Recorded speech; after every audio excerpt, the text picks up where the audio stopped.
Saludos jóvenes. En esta oportunidad, presentaremos lo que es el tema de histología animal y vegetal. Para comenzar, tenemos que tener en claro qué significa histología. Histología proviene del griego histos, que es tejido, y logos, que viene a ser estudio. Quiere decir que histología es el estudio de los tejidos.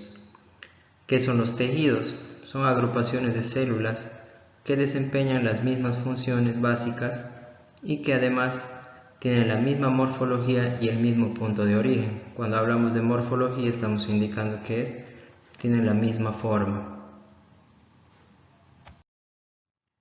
Bueno, en este caso comenzaremos con lo que es tejido animal. Para comenzar a identificar tenemos 4 tipos de tejidos animales, el cual es tejido conectivo o conjuntivo, tejido epitelial, tejido muscular y tejido nervioso. Entonces, dentro de lo que es tejido animal, comenzamos con lo que es el tejido epitelial. En este caso, el tejido epitelial indica que tiene característica del estar íntimamente unidas con una pequeña cantidad de materia intersticial o matriz.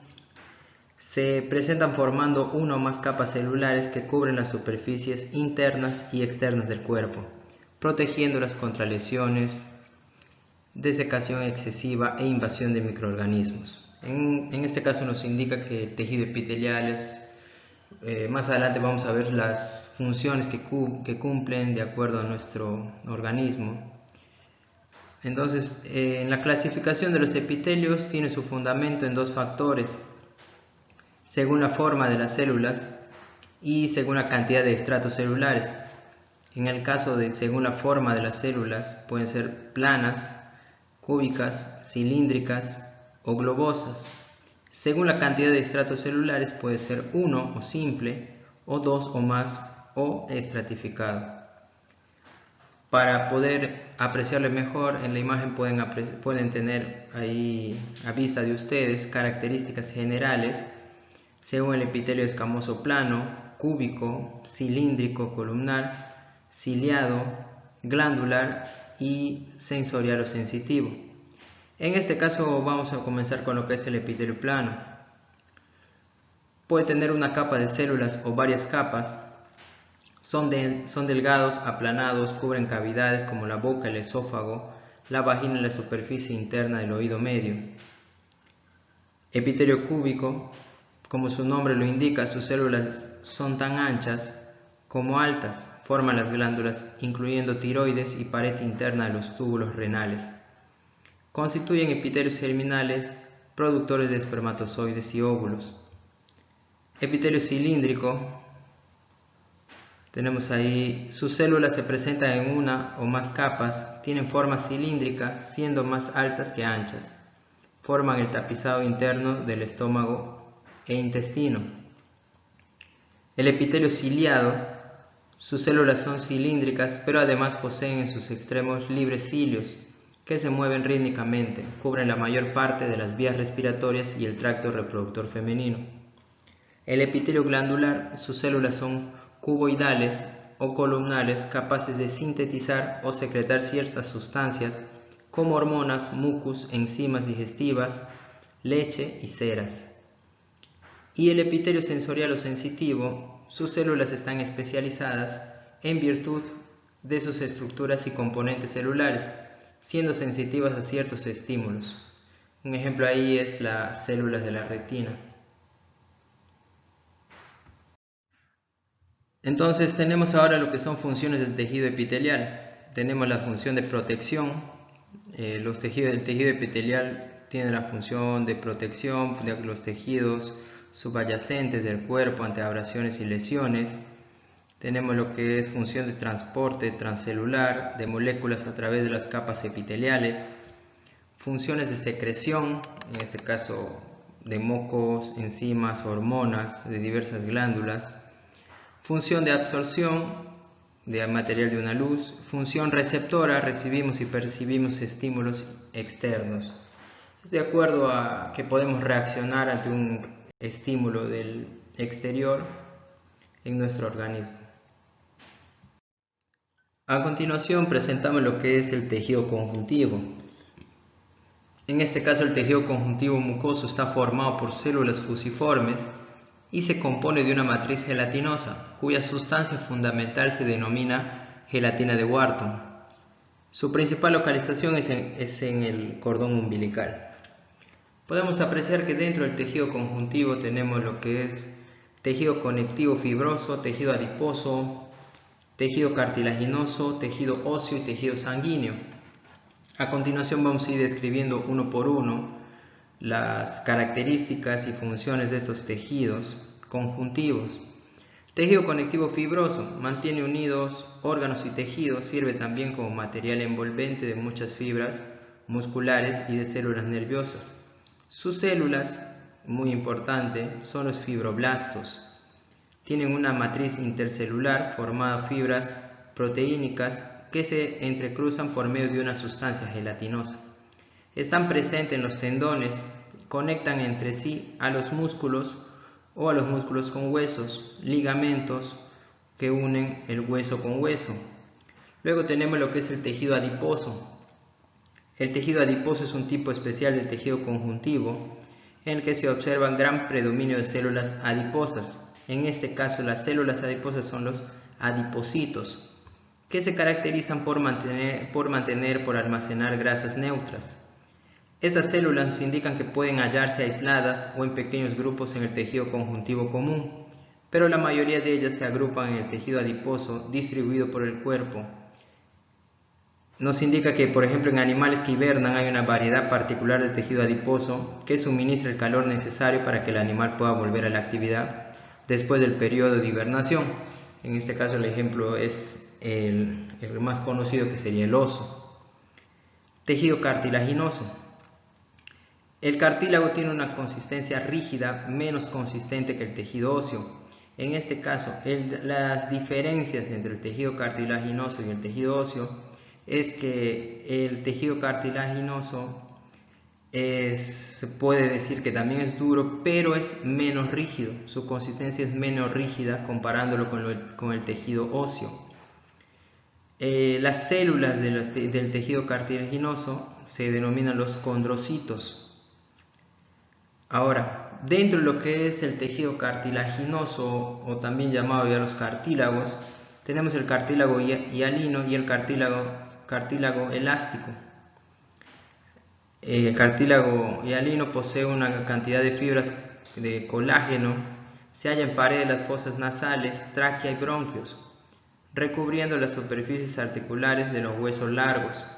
El elástico, que posee fibras de colágeno y abundantes fibras de elastina, se encuentra en el pabellón de la oreja, en el conducto auditivo externo, en la trompa de Eustaquio y en algunos cartílagos de la laringe. Cartílago fibroso presenta la matriz constituida casi completamente de fibras de colágeno, se halla en los discos intervertebrales, en los puntos donde algunos tendones o ligamentos se insertan en los huesos. Los cartílagos están envueltos por una vaina conjuntiva que recibe el nombre de pericondrio. Luego tenemos ya un poquito más característico del tejido óseo, que es uno de los más resistentes y rígidos del cuerpo humano. Nuevamente vuelvo a mencionar, comparado con el tejido adiposo, comparado con el tejido cartilaginoso también es sólido, es resistente, pero es menos rígido que el tejido óseo. El tejido óseo, como constituyente principal del esqueleto, sirve de soporte para las partes blandas y protege órganos vitales, como los contenidos en la caja craneana y caja torácica. El tejido óseo está formado por células y un material extracelular calcificado. La matriz ósea nos indica ahí que el osteoide se mineraliza por la precipitación de sales de fosfato de calcio, las cuales forman la matriz inorgánica.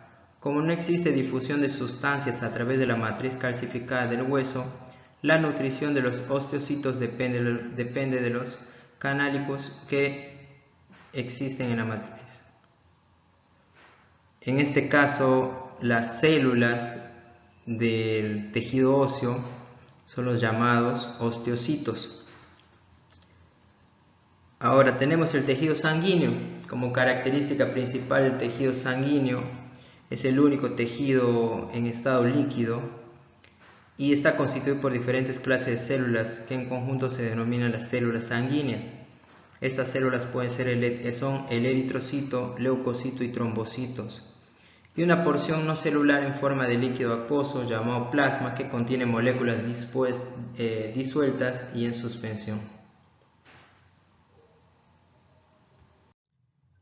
A continuación tenemos lo que es descripción del tejido muscular, el cual es el responsable de los movimientos corporales. Está constituido por células alargadas, fibras musculares, caracterizadas por la presencia de gran cantidad de filamentos citoplasmáticos específicos. Ahora, el tejido muscular, de acuerdo a las características morfológicas y funcionales, se pueden clasificar en 3 tipos, los cuales pueden ser el músculo cardíaco, músculo esquelético y músculo liso. Dentro de lo que es el músculo liso, están generalmente dispuestos en capas, sobre todo en las paredes de los órganos huecos, como el tubo digestivo o vasos sanguíneos, en el tejido subcutáneo de determinadas regiones como el escroto y los pezones. También se pueden agrupar formando pequeños músculos individuados, cual el músculo erector del pelo, o bien constituyendo la mayor parte de la pared del órgano como el útero. Característica: ubicación de los tejidos muscular liso, como indica, están presentes en las cavidades o llamados huecos. El músculo esquelético, se determina que el músculo esquelético es de acción voluntaria, en el cual el músculo esquelético presenta fibras musculares que están organizadas en haces envueltos por una membrana externa de tejido conjuntivo llamada epimicio.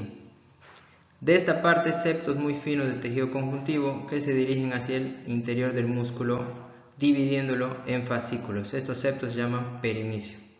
Ahora, lo que normalmente dentro de lo que es la composición muscular, como se puede apreciar, es de acción voluntaria. Obviamente el tejido muscular esquelético es aquel que está junto, es aquel que está acompañando casi siempre a lo que se le determina como nuestro esqueleto, ¿no es así? Entonces el tejido muscular esquelético nos ayuda obviamente a lo que es movimiento, soporte también de nuestro organismo. No olvidar que es de acción voluntaria. ¿Por qué se determina que es de acción voluntaria? Porque indirectamente nosotros lo podemos manejar, podemos determinar, podemos movernos. Entonces, no olvidar que es de acción voluntaria. Ahora, el músculo cardíaco. Músculo cardíaco posee movimientos involuntarios, el cual es donde está presente el músculo cardíaco, en el corazón, ¿no? En el órgano del corazón. Se menciona que es de acción involuntaria porque obviamente nosotros no podemos controlar los movimientos que realiza el corazón. Entonces se encuentra formado en el miocardio del corazón, constituido por células alargadas, formando columnas que se anastosoman irregularmente. Estas células también presentan estriaciones transversales, pero pueden distinguirse fácilmente las fibras musculares esqueléticas por el hecho de poseer solo uno o dos núcleos centrales. Tejido nervioso. Entre las propiedades más importantes del protoplasma vivo en las células está la acción, las características de irritabilidad o excitabilidad, que consiste en sentir los cambios que ocurren en el entorno de la célula y reaccionar ante ellos. Esta característica, esta función cumple el tejido nervioso, el cual está conformado por 2 componentes, el cual las neuronas y las células de la glía o neuroglía. Las neuronas, las células nerviosas o neuronas, están formadas por un cuerpo celular que contiene el núcleo del cual parten las prolongaciones. En general, el volumen total de las prolongaciones de una neurona es mayor que el cuerpo celular. Presenta 3 componentes: las dendritas, cuerpo celular y el axón. Entonces, característica de esta, funciones de esta, la recepción de estímulos y transmisión de señales. Y la glía o neuroglía, también llamadas células de la glía, que además de servir de sostén de las neuronas, participan en la actividad neuronal, en la nutrición de las neuronas y en la defensa del tejido nervioso. En este caso cumplen la función de soporte y nutrientes para las neuronas. Ahora, continuamos con lo que es la histología vegetal. Dentro de la histología vegetal tenemos los tejidos meristemáticos, los cuales son responsables del crecimiento del vegetal, formados por células pequeñas, poliédricas, con finas paredes y pequeñas vacuolas. Se dividen activamente y dan lugar a otras células que se diferencian para dar lugar a las demás. Tenemos ahí dos tipos, primarios y secundarios. Dentro de primarios tenemos lo que es meristemas apicales y meristemas intercalares. Los apicales son aquellos que hacen crecer al vegetal en longitud, raíz y tallo, y los intercalares son las bases de las ramas. Dentro de los secundarios o laterales son aquellos que hacen crecer al vegetal en grosor, como tenemos ahí el cambium y el felógeno.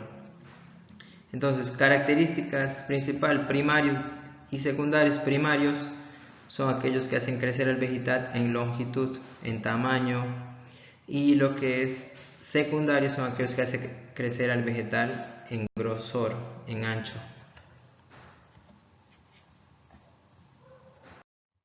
Entonces, un poco para describir lo que es cambium y felógeno, se forman a partir del primer año de vida. El cambium interno y da lugar a los tejidos conductores secundarios. Felógeno más externo hacia afuera y el suber, y hacia el interior el parénquima cortical.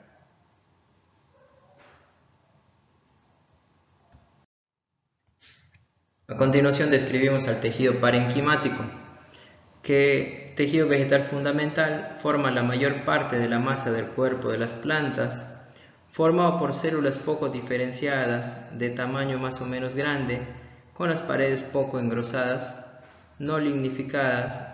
En el parénquima se realiza lo esencial de la función de la nutrición de la planta, de la nutrición vegetal. Dentro de lo que es el tejido parenquimático tenemos ahí 4 tipos: clorofílico, parénquima de reserva, parénquima acuífero y parénquima aerífero. En el caso del parénquima clorofílico o clorofiliano, desempeña en el vegetal la función más importante debido a que es el responsable de la fijación de carbono utilizando la energía luminosa o el proceso llamado como fotosíntesis. Entonces el tejido parenquimático clorofiliano es el encargado del proceso de fotosíntesis. Las células presentan varias formas, haciendo un corte transversal del mesófilo. De las hojas se observan 2 capas. Ahora tenemos lo que es ahí el tejido parenquimático de reserva, formado por células grandes de forma hexagonal o poligonal. Las membranas celulares son bastante engrosadas. Se caracterizan porque están altamente especializadas para almacenar sustancias de reserva, como puede ser almacenamiento de arroz, de almidón, raíz, tallos, semillas. Tenemos lo que es tejido parenquimático acuífero. En este caso es propio de las plantas xerófilas, el cual crecen, se desarrollan en climas secos. Como ejemplo tenemos el cactus, ¿no es así? Entonces, el cactus, por la misma característica del área, del lugar donde se desarrolla, que son en ambientes secos, tienen un tejido parenquimático acuífero. Entonces, tienen esa función de poder almacenar en su mayoría bastante agua y sustancias mucilaginosas. Tenemos ahora lo que es tejido parenquimático aerífero.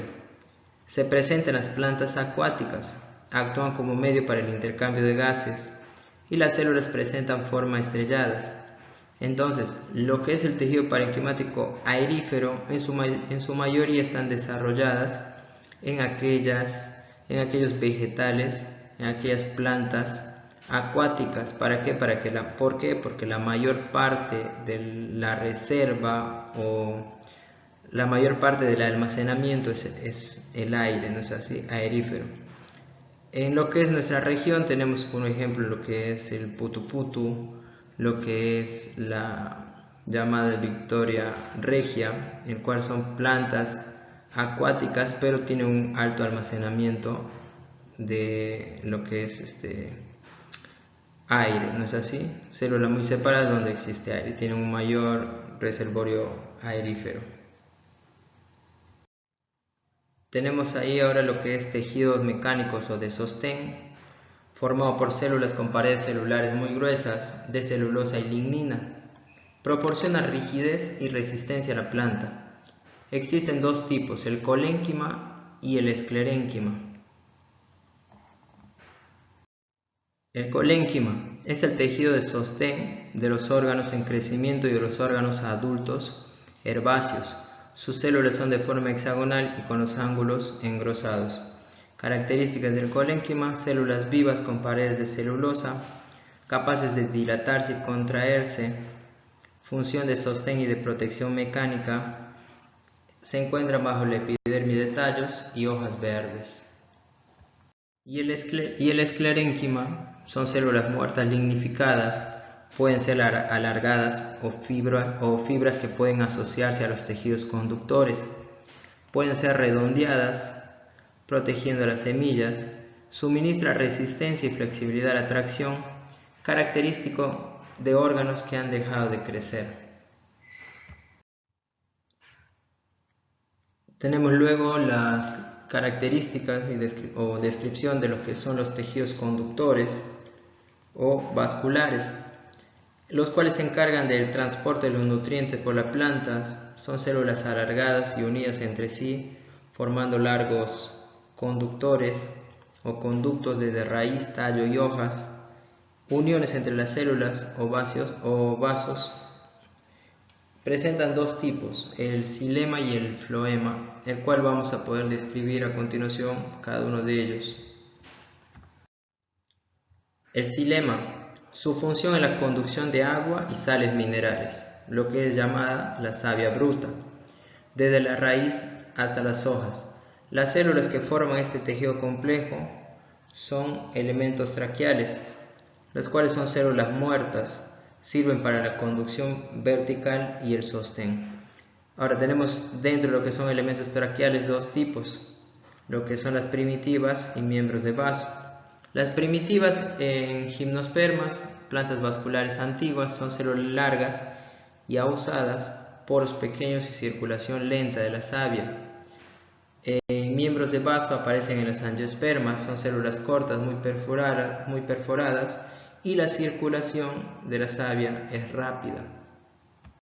Ahora el floema dentro de las características transporta la savia elaborada y a la materia orgánica producida en la fotosíntesis desde las hojas al resto de la planta. Son células vivas y se localizan por fuera del xilema. Los elementos de este tejido son células cribosas en los gimnospermas, tubos cribosos sin núcleo con sus respectivas células acompañantes en las angiospermas.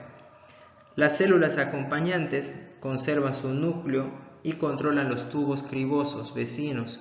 Al ser un tejido complejo también presentan células parenquimáticas para almacenamiento y fibra como sostén. Tenemos lo que es la descripción de los tejidos protectores, los cuales son aquellos que recubren la superficie externa de la planta, recubren en su totalidad la planta, sirven de protección y aislamiento.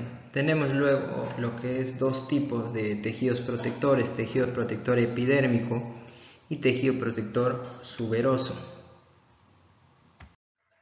El tejido protector epidérmico recubre la superficie externa de la planta en hojas, tallos, raíces, flores, frutos y semillas. En parte aérea regula la transpiración por los estomas y en la raíz interviene en la absorción. Células transparentes muy planas y unidas, estomas y tricomas que pueden ser absorbentes.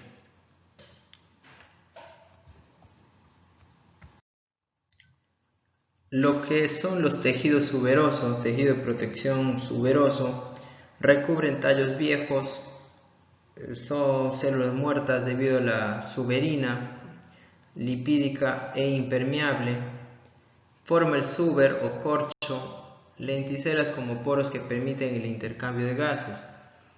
Ahora nos indican ahí que de acuerdo a lo que es el tejido protector suberoso secretan sustancias impermeables llamadas la suberina, el cual protege a la planta de los cambios bruscos de temperatura, desecación, ataque de parásitos, etc. Se localiza en la corteza de los árboles. Y tenemos en lo que es, ya para concluir un poco el tema, tenemos lo que son los tejidos secretores. Desempeñan en la planta funciones biológicas importantes, las cuales van a ser los responsables de la segregación de goma, látex, aceites esenciales, mucílagos, etc. Dentro de la clasificación vamos a ver lo que es tejido secretor epidérmico, tejido secretor interno y tejido secretor laticífero. En este caso tenemos el tejido secretor epidérmico, el cual se encuentra en los pétalos de algunas flores. Se observa en la parte superior o inferior como gotitas de resina que se difunden a través de la membrana de la atmósfera produciendo diferentes aromas. En este caso el tejido secretor externo o epidérmico segrega sustancias al exterior, se presenta pelos glandulares, nectarios florales y extraflorales y tricomas. En el caso del tejido secretor interno, se encuentran en la profundidad de los tejidos formando canales que constituyen los espacios secretores de resinas o aceites esenciales. En este caso, el tejido secretor interno segrega sustancias al interior de la planta, como idioblastos o células secretoras, espacios secretores y los tubos laticíferos. Y para concluir, los conductos laticíferos o el tejido secretor laticífero está constituido por una sustancia blanquecina llamada látex. Entonces, como es el tejido secretor laticífero, es el tejido el cual va a producir, el cual va a segregar lo que es el llamado látex, el cual es una sustancia blanquecina. Entonces se ubican en los tallos, hojas y frutos. Entonces en este caso el látex de los vegetales ya es un tejido secretor. Ahora, de acuerdo a lo que es el tema de histología, netamente hablamos de los tejidos y hemos visto gran parte de lo que es el tejido animal y de lo que hemos podido finalizar con lo que es el tejido vegetal. Esperando que se haya entendido el tema, que se haya descrito el tema de la mejor manera. Muchas gracias por su atención. Se les pide por favor que sigan leyendo el libro que tienen, el cual es guía muy importante para su posterior evaluación del examen. Muchas gracias, jóvenes, y éxitos en su continuar en el CEPRONAP.